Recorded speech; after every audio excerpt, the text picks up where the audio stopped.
order. Ms. Brogan, Yes. Mr. Mahmood, Yes. Mr. Donnie, Here. Ms. Quack, Here. Mr. Lumbo. Here. Please, everyone join me for standing for the Pledge of Allegiance.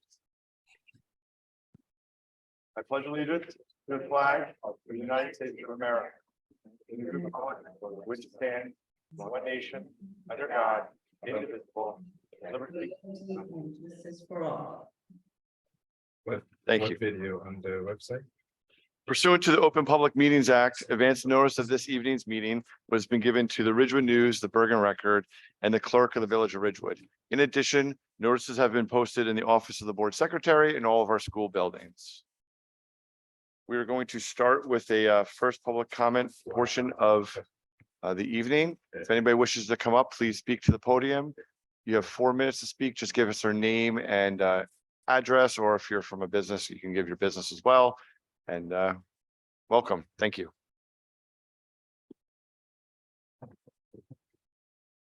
Is it on? And just so everyone knows too, there's a second public comment portion at the after the vote as well. Can you hear me? Oh, yeah, There you go. okay. Yes, there it is. Ramon Hache, President and CEO of the Ridgewood Y, 112 Oak Street. Tonight, you'll be voting on a resolution to award the before and after care contract. And I wrote a letter on July 3rd to the entire board, and I would like to speak into the record today the concerns that I expressed in that letter. I'm very concerned by how this RFP was handled, not just for the Ridgewood Y, but for the other vendors who submitted proposals. The response deadline was June 23rd, and the earliest the board attempted to award a contract was June 30th. It's worth pointing out that June 30th was the Friday before 4th of July weekend, almost guaranteeing no participation from the public. Why was the public not included? And here we are today, more than halfway through the month of July, when the contract is set to begin in early September. I personally polled several superintendents throughout Bergen County, and the response was basically the same. Before and after care contract is usually awarded in the spring, no later than May. When you delay the RFP this much, you end up in a time crunch, and you create an inherent bias towards the existing vendor, which is unfair to any potential new vendors. A time crunch limits the board's ability to do proper due diligence, like reviewing previous proposals to ensure that current vendors have delivered on what they have said they will have delivered in the past. At the last meeting, the board mentioned that parents were satisfied with the current vendor. I have a child in the before and after care program, and I was never surveyed as to my satisfaction. Again, why was the public not included? A time crunch also places new vendors at a disadvantage because of the unrealistic time frame for staffing. I will also highlight that there was no clear benchmarking on a true apples to apples comparison. For example, you penalize our score for financial viability for not providing financials, but the RFP did not require us to provide those financials. Our district is best served when we have an open and fair bidding process. Otherwise, you discourage vendors from participating in the future, and you will eventually end up where we've been before, single bidder contracts. Our district deserves better. Thank you. Thank you.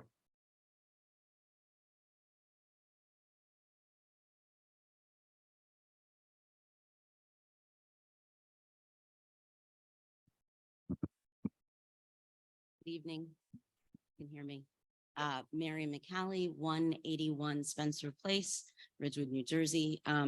Just before I start with my prepared comment, I would just like to say hello and welcome to Superintendent Schwartz. It's really fantastic to see you sitting there at the dais, and we really look forward to your tenure here. So thank you so much. So I do need to comment on what happened on June 30th regarding the bid for the aftercare and before care recommendation. And, you know, full disclosure, I was actually one of the parents who was on that committee. So I was watching. I was not here, unfortunately, but I have reviewed the the meeting. As of today, we're about 6 weeks from the start of school. We have no before or after school program in place for the youngest students in our district who need it, despite a clear recommendation from the committee who was appointed to review the bids. Reasons for the refusal to vote in support of the committee's recommendation ranged from the validity of the process, which has been successfully utilized by this board for other bids, a disagreement as to the importance of curriculum with regard to elementary age children and pickup and drop-off procedures, a desire to elevate financial return over any other factor, and an 11th hour suggestion that parents should be surveyed and a need for more time. The timing was not ideal, but the bid process was appropriate. It was something that has been used and vetted before by this board, and it was done honestly and with integrity. As a result of the board's inaction, I guess, the failure to approve the recommendation of the committee, there is no program in place, and families are left without any plan to care for their kids after school, and that simply should not be. This type of behavior, the failure of the board to work together, to consider and respect the processes and to be prepared, this has real consequences for our committee and not good consequences. The board needs to commit to respecting vetted processes and working together for the benefit of the district. I hope this misstep is remedied tonight and that is exactly what happens. Thank you for your time. Thank you.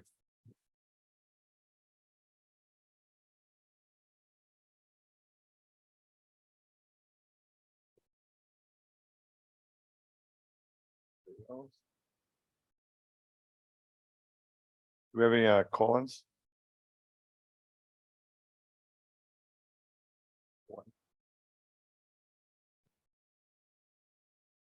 Ms. Weber?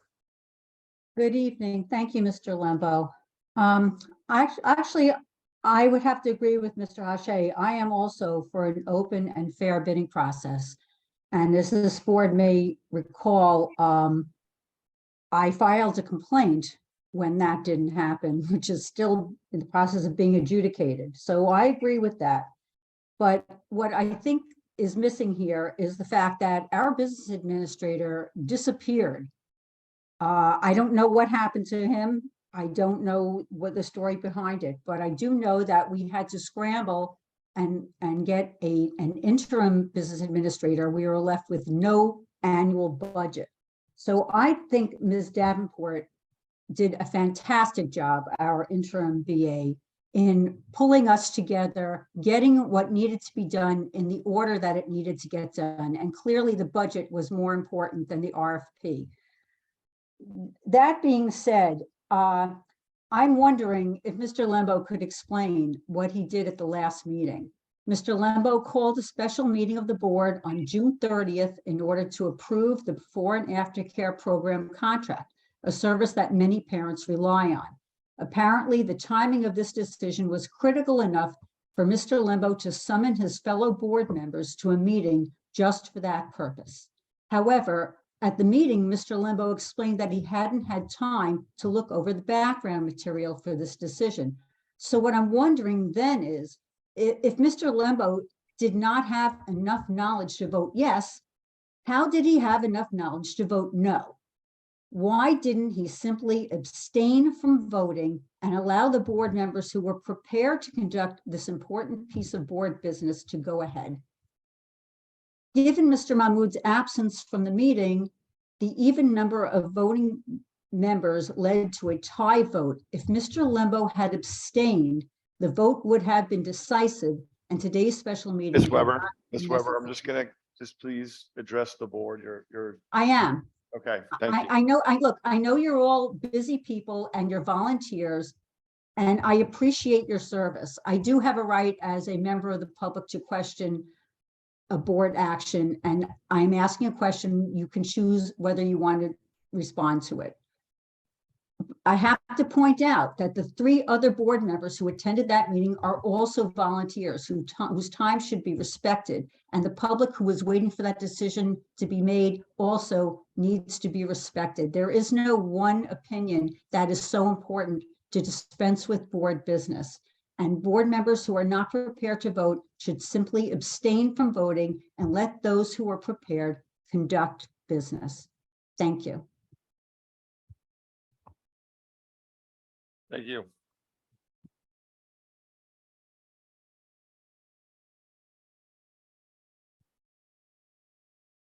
Anybody else in the audience that wishes to speak?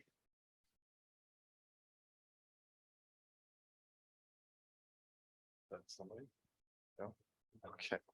With that, I'm going to close the first public comment portion of the meeting, and we're going to move on. Schwartz. Good evening, everyone. Thank you so much for the kind welcome. It's wonderful to be here. It has been, this is day 9, I believe, for me. So thank you to the Board of Education. Thank you to the community members. Thank you to our village officials and parents and various different leaders and district leaders as well. I've been made to feel very welcome here. It's been a really nice transition, although it's been a challenge in July when people are on vacation. We've been quite short-staffed. We've had some turnover in our positions as well. We have a few vacancies that we're working to move forward with. So please, I'm sorry for too much of an aside there. But I just wanted to just say thank you to everybody. The order of business of the day is a resolution, as we've heard about from some members of the public, regarding specifically the recommendation to follow the bid award that was determined by the previous purchasing agent. We have a policy which is listed in the regulation, which is listed in the resolution here, policy 5350, that governs competitive contracting. And it sets forth procedures that must be followed and when the cost of a service exceeds the bid threshold. So that process was followed by the former business administrator, who is the purchasing specialist, and that was expressed in the form of a committee and a committee report. I've heard some concerns and some different questions. I know the board's had a few questions and concerns regarding the process, specifically with respect to by which these types of awards need to come to fruition. I would certainly agree that to do this much earlier would certainly be better. We need to have enough time to be able to think and consider. And if the board's not happy with the process of a competitive bid, their only recourse is to reject all bids and start the process over again. At this point in time, I'm recommending this is that I've reviewed I've reviewed the materials. I don't see any confirmable procedural deficiencies or violations of the policy.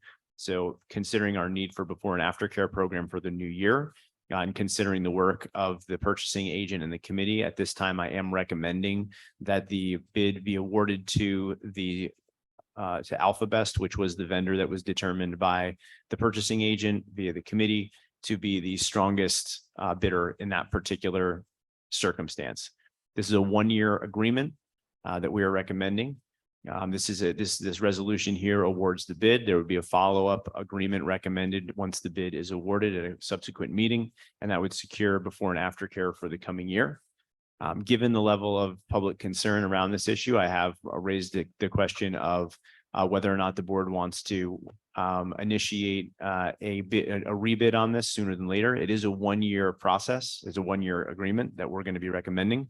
So I do recommend that we start that rebid process much sooner than we did this past year. So please expect a recommendation from me to begin that process sometime in the pre-budget seasons. That would be in the late fall to early winter season. Any board members have any questions or concerns regarding the recommendation? Can I just make a quick comment? There was a comment made by the public. I just want to be very clear that I didn't call for that meeting in June. It was actually our interim superintendent, and I was trying behind the scenes to have that meeting just change after the holiday weekend. And the board wasn't able to meet that following Friday. So this is the next available date. But trying to address somebody and change their score or their vote is not really appropriate. And we're all 5 board members that are allowed to vote how we will. And personally, the reason why I did vote no on that was because there were questions, and I was using the data that I had at the time. I was hoping that I had an extra few days for the rest of the board because we only had less than a week to see the packets. In fact, while we sat down for the meeting in June, I was handed a summary that day. So there was, moments before we went live. So that I just wanted to make sure that all the board members, and we had a board member not being able to attend. I want to make sure that everybody was here, everybody saw everything, and we were able to move forward. And that was my rationale for that. So I was trying to move that meeting. In fact, we had it scheduled up until I think we still had it scheduled even that day. And before and after care is very important for me because I do have children in both before and after care. So this is something that is important. And I apologize for this being the first meeting that you have to take over, that we had to have it again. So I thank you for all your hard work and the phone calls the last few weeks trying to get this to a resolution. So I appreciate that. Yeah, and I just want to jump in as well and just say I do appreciate all the hard work that the committee has done. I mean, we had two board members who I trust very much, just like everybody else on the board on that committee. We had leaders from the community on that committee who I served with in a previous vendor selection, and I know in that process they thoroughly read the RFPs in detail. So that does go a long way in my books. Mark, thank you. I know in short notice, you really combed through everything to make sure that the process was followed. And I think you read through the proposals as well. So thank you for your due diligence there. And agree, we are in short notice, and Catherine has done a phenomenal job as an intern. She's had a lot on her plate. So I do agree that that is the right way to move forward. Definitely recognize some of the concerns in the last meeting, especially Sarab's point around parent satisfaction. So in my books, ideally, this is a one-year contract, and then that way we have time to survey the parents throughout the year to see how are they satisfied with the services, how are we satisfied with our services, how are we satisfied with their services as well as a district. So I think all of that should be incorporated into the selection process for next year to make sure that the community and the parents are getting the right service. But Mark and the committee, thank you for all your hard work on this. So first, welcome again to Ridgewood, Mr. Schwartz, and I know you, right after getting in, you have a lot of these difficult decisions to make. So I just have, I don't have a question, I have a comment, and I'm requesting my comment to be put in the minutes of the meeting, in the written minute, like memorialize those comments. I'm requesting 4 data points or outputs from the administration in next few months regarding this program. One is waitlist numbers by Alphabest or in our before and after care. So if we can have whatever frequency you think is appropriate to report to the board and to the public. When I say report to the board, it's more to report to the Ridgewood residents. Like we are their representative, so it can be on the website. It doesn't have to be in this meeting. So what is the current waitlist number and how are they managing their waitlists? Number 2, if we can somehow monitor the curriculum that they are providing, because that was one of the big reasons for the committee to recommend them. So if we can cross-check from the bid, what they promised and what they are actually providing, and at multiple intervals, not just one random shot on that. And number 3, their past revenue contribution to us in last 3 years. So, and during their first cycle, what was the total revenue they contributed to us, to the district, because they had promised 150,000, same amount last time. And then during COVID, they had come back and asked for some changes. But I don't know whether those changes were temporary for during the COVID times, or what happened, like what was it temporary for a year, or did they increase to the levels that they had promised originally? So what was the actual revenue that we received from them in last 3 years? And the fourth one is ongoing, their revenue contribution to us. So they have promised a minimum 150, but they have also promised 12% of the total revenue. So what's the actual number that we are getting from them? I think all those 4 things are something that we can provide on our website or somehow to our residents. So, Mr. Dunn, I just want to clarify, in the beginning, you said reporting, right? That was what you said. It was just. yeah, like a report, just a report that, okay, is it happening or not? That type of, just a data point. I got it. Just want to make sure I heard you right. Right. We can put that together and certainly we'll decide what committee to report that out to. And then through committee, we can decide, the board members can decide how they'd like that presented to the public. Okay. But that's something that should be public information, right? We don't have to, anybody should be able to obtain that from Yeah. public records. Yeah.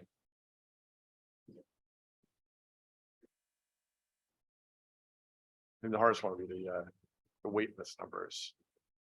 For public, I mean, the money is easy in the curriculum, definitely. Yeah, they have to identify what's the exact document they are requesting. Yeah. but No, those are good points, though. I agree.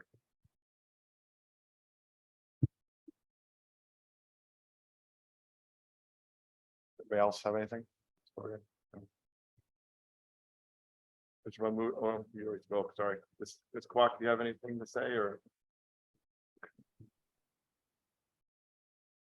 I'd like to move the resolution that.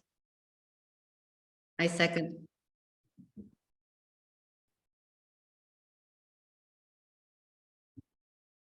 Ms. Hogan? Yes. Mr. Mahmood, Yes. Mr. Donnie, Abstain. Ms. Kwok, Yes, Mr. Lumbo. I'm gonna abstain. Motion passes. Motion passed.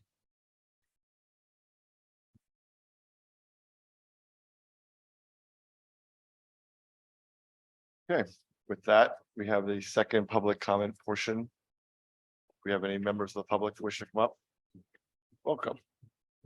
Hi, everyone. I'm Laura McKenna, 861 Bingham Road. I had a chance to watch last meetings on YouTube before we came here. You know, like so many people, I was away on vacation that last week of June. And what I saw was a little shocking to me. I watched the presentation and I listened to Ms. Brogan and Ms. Kwok and Ms. Davenport, and they presented very convincing arguments to me how they chose a program and why they felt it was good. And I was very surprised to see the pushback from two men when three women had made very convincing arguments to me. And I found that surprising. And at a certain point, we have to trust each other. For a committee to work well, it has to delegate certain responsibilities to some committees, and the other members have to trust that they are making good decisions. Otherwise, we're not going to move forward as a town making decisions. The school board is important for making decisions. And if we're stymied with too many questions, then action doesn't happen. There's a fine line between asking great questions and micromanaging. There's a fine line by being budget conscious and nickeling and diming.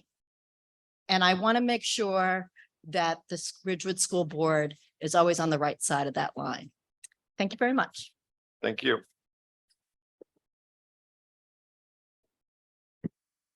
Anybody else? We have two comments on the phone.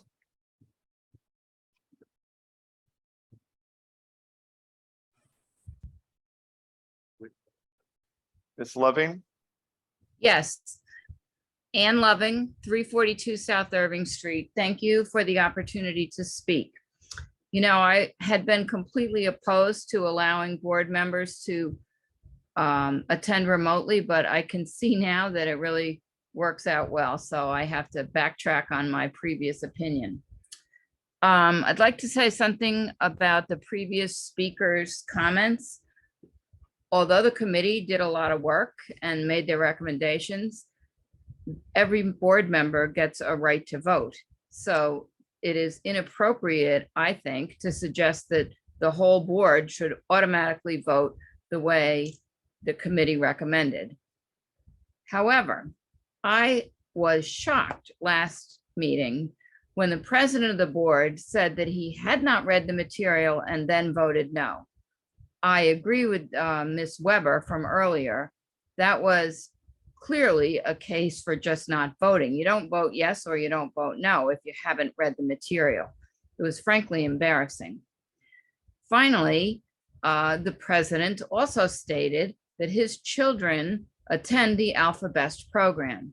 That to me would not have been grounds for abstaining, but grounds for recusal. I do not think that somebody who uses this program should vote. Now, one could argue that everybody's got kids in the school system, so they can't vote on anything, but this is not the school system. This is a private vendor. And in that case, I do not think the president should have had a vote on this matter. Thank you. Thank you.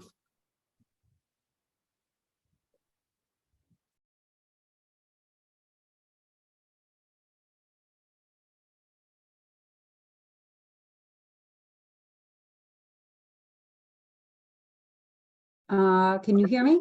Yes, ma'am.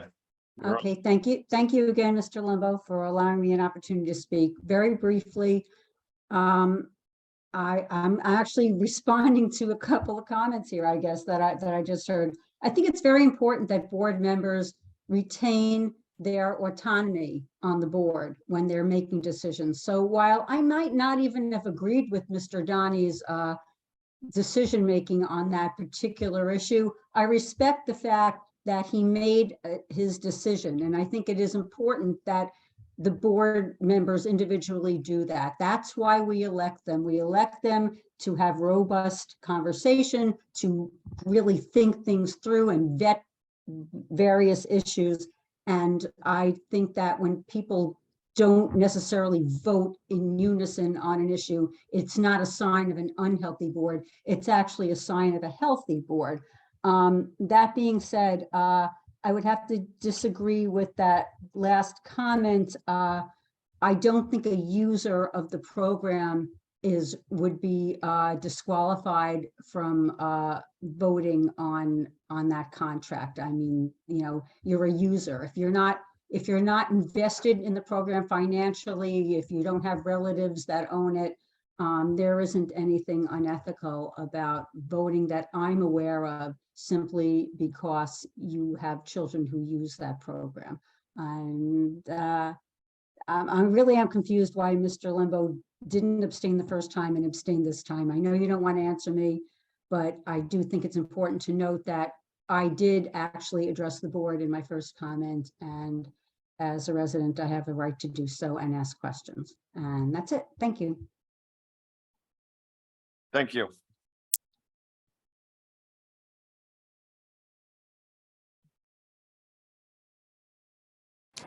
Good evening. Can you hear me? Yes, ma'am. Good evening. My name is Judy Nee. I'm the CEO of Alpha Best Education. I wanted to extend my thanks and appreciation to the committee, the board, and the administration for a professional process. Of course, it is late in the year, much less than ideal in terms of an award. I will tell you it's not unheard of. We respond to many RFPs in New Jersey and other places, and these things happen. We've heard your concerns tonight. We appreciate the board's support, the district administration support, and the parent support, of course. And you have my personal assurance that you will receive the follow-up information that's been discussed tonight. You'll have waitlist numbers shortly after enrollment is completed for the fall year, which would be around the start of school. Certainly demonstration of our curriculum is always available. We will make sure that we do that for you. And with respect to the question around revenue contribution to the district, I think it was pretty clear in this proposal that it is the percentage of revenue, I believe it was 12% of revenue, or the minimum guarantee of 150,000. So just to clarify that board member's question, it is the higher of those two. So I hope that clarifies that. So again, thank you for your partnership and your time and seriousness in reviewing this RFP process. Thank you.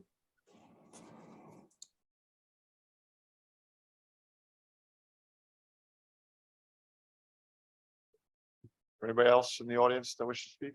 Good. Okay, with that, I'm going to close the second public comment portion of the evening. I thank everybody for coming. I hereby move that this meeting of the Ridgewood Board of Education be adjourned. Can I have a second? All in favor?